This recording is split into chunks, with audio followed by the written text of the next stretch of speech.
em primeira instância, né, Alberto? Isso não quer dizer que essa decisão vai ser mantida. Vai ser mantida, ela pode ser revertida, né? Porque essa decisão em primeira instância, eu faço a seguinte análise, é como tu ir num clínico geral, né? O juiz que julgou aqui, ele julga vários tipos de ações, inclusive eleitoral, né? Não existe uma especialidade aqui, uma vara especial para eleitoral. Agora, na segunda instância, sim, nós vamos aí para o especialista que vai também dar a sua visão e a gente vai ter oportunidade aí de fazer uma nova defesa, que pode sim reverter. Em alguns casos aqui no Rio Grande do Sul, pelo menos a maioria dos casos que eu tenho tido contato, e é claro, nós estamos analisando a jurisprudência, essas ações são revertidas, né? Então nós temos fé na justiça, acreditamos que os fatos que nós estamos trazendo na justificativa dessas duas circunstâncias que houve para 0 voto são plausíveis e podem nos ajudar nesse processo. Bom, de certa forma vocês se consideram injustiçados com essa decisão? Não, Roberto, assim, olha só, como é que nós não vamos nos sentir injustiçados? Porque se fosse um ato deliberado de minha parte, um ato executado por mim, né, se o Luciano tivesse feito, o Luciano que fez o chamamento da chapa, o Luciano que fez a inscrição da chapa, não, eu coloquei o meu nome à disposição para concorrer. Inclusive, eu quero te dizer que quando, lá em 2015, quando eu comecei a trabalhar para reerguer o PSDB aqui, junto com alguns outros colegas, né, nós fizemos uma renovação do partido, né, trouxemos um grupo grande de filiados, filiei o Ivo, né, aí logo depois se iniciou um ano pré-eleitoral. O Ivo se colocou à disposição para concorrer, alegando que havia recurso para isso. Então o partido entendeu que ele poderia ser um candidato. Ele, logo em seguida, na virada de 2016, exigiu que eu saísse da presidência, para ele tocar a campanha como ele gostaria, né? E aí assumiu o Dr. Godinho. Então, nesse período, a formação dessa composição, dessa chapa, logicamente, eu mais afastado e cuidando da minha vida eleitoral, cuidando da minha vida partidária, cuidando, e claro, lá adiante, depois cuidando da minha campanha. Não tive acesso e não sabia quais eram as pessoas que estavam sendo convidadas a concorrer, porque isso é uma ação do núcleo de coordenação da candidatura, não é?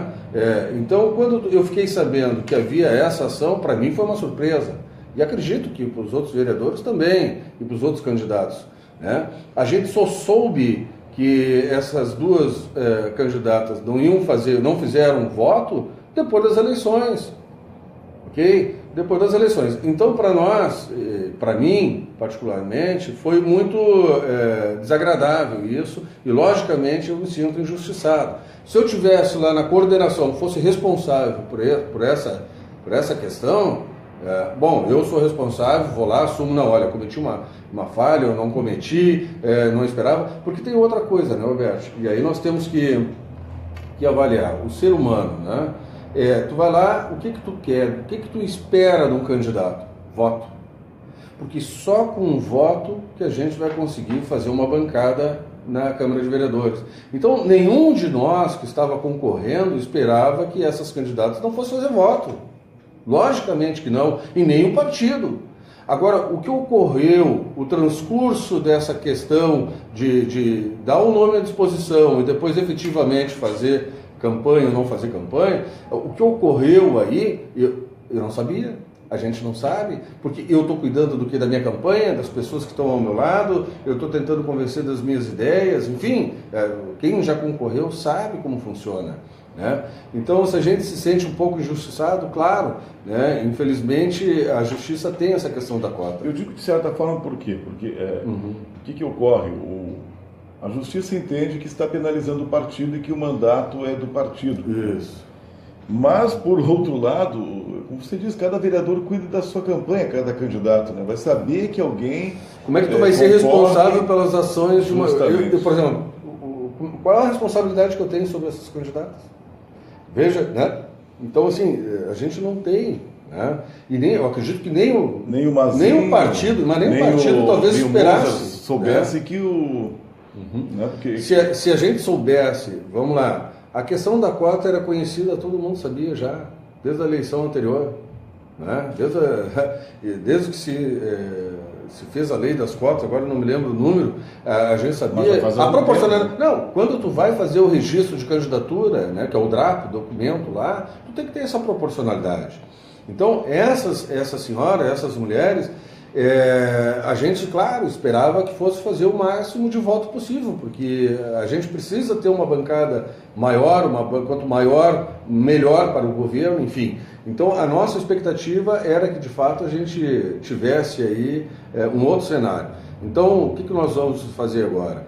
Vamos entrar numa defesa aí na segunda fase, né? Eu fiquei sabendo pelo advogado do partido que, pelo que ele me relatou, o partido não autorizou que advogasse para mim, então eu contratei, nós estamos viabilizando com outros profissionais a segunda fase, né? Segundo o Dr. Gabriel, houve uma ligação do partido dizendo que não era para atuar em meu nome, então ele já está fazendo um subestabelecimento, está me encaminhando e eu estou nomeando outros advogados, né? E são advogados experientes. E qual a justificativa para isso? Olha, ele me deu alguma justificativa, mas é isso aí, depois eu vou elucidar melhor essas questões.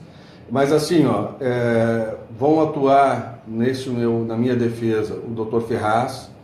O Dr. Ferraz, ele foi um advogado lá na época do governo, do plano de governo ainda, 2006, do governo Ieda. Eu escrevi o plano de governo e ele cuidava da parte jurídica. E nos conhecemos desde aquela época. Depois ele atuou, ele já tinha atuado junto com o Onyx Lorenzoni, com a Manuela Dávila, um cara experiente na questão eleitoral. O Alano Peters também, que já trabalhou em diversas eleições, tem conhecimento da questão política, e o doutor Danilo Beltrame também, são os 3 advogados que estão compondo, que estão ajudando aí na elaboração dessa tese de defesa que nós vamos fazer agora na segunda instância. Bom, Luciano, eu hoje pela manhã perguntava já ao presidente Paulinho se ele tinha já uma definição, porque muitas pessoas perguntam como é que vai ser a sessão de hoje à noite. Bom, a princípio, os vereadores devem seguir na sessão, porque a Câmara não teve nenhuma notificação ainda. Enquanto não houver notificação, é claro, nós vamos entrar com um recurso para a gente responder esse recurso, né? Após a Câmara ser notificada, como é que funciona? Olha, eu tenho que ser notificado também, né? Sim. Eu ainda não fui, a decisão está feita, eles vão agora publicar, né? E aí depois fazerem as respectivas notificações. Claro, as notificações demoram um pouco, porque tem toda a questão de recontagem de voto, tem uma parte burocrática que pode demorar um pouquinho, né? Mas o fato é que nós vamos tentar entrar aí com recurso, né, para pelo menos a gente responder nessa segunda fase, né, nessa segunda fase, na permanência do cargo, né?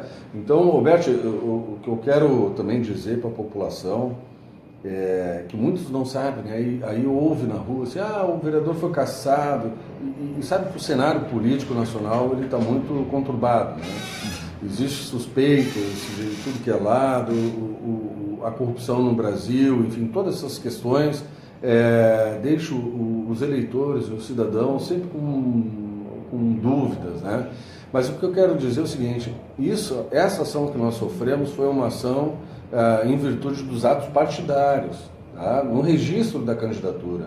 Isso não teve, a minha atuação na Câmara de Vereadores não teve corrupção, não houve alguma ação que pudesse lesar o cidadão, o erário público, entende? É importante que as pessoas saibam disso. É uma questão de cumprimento de algumas normas da legislação eleitoral, que houve um entendimento na primeira fase, que nós vamos ali, temos convicção na Justiça que vamos reverter esse quadro. Bom, para quem não estava acompanhando, porque agora além de transmitir pela rádio, eu também coloquei aqui pelo Face, da Rádio Camaquense. Então, esta ação ela foi movida a partir de uma denúncia dos ex-vereadores Marconi Dreckmann e o Leomar Bueira. Bueira. Isso. que ingressaram com essa ação, que bate justamente na questão das cotas das mulheres, né?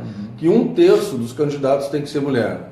Então, eles identificaram aí uma oportunidade de ingressar ao Poder Legislativo utilizando uma ação contra o registro de candidatura do PSDB, em virtude de algumas circunstâncias de 2 senhoras que não tiveram voto nenhum, né?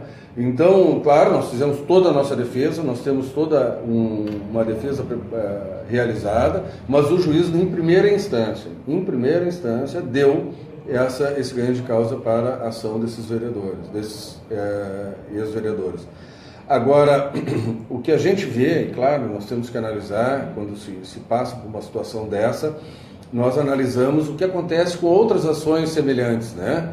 E o fato é, Alberto, que aqui no Rio Grande do Sul, as últimas ações que transitaram nesse sentido deram reversão de causa na segunda instância, né? Então, nós estamos confiantes que vai se restabelecer ali adiante a permanência dos nossos cargos na Câmara de Vereadores.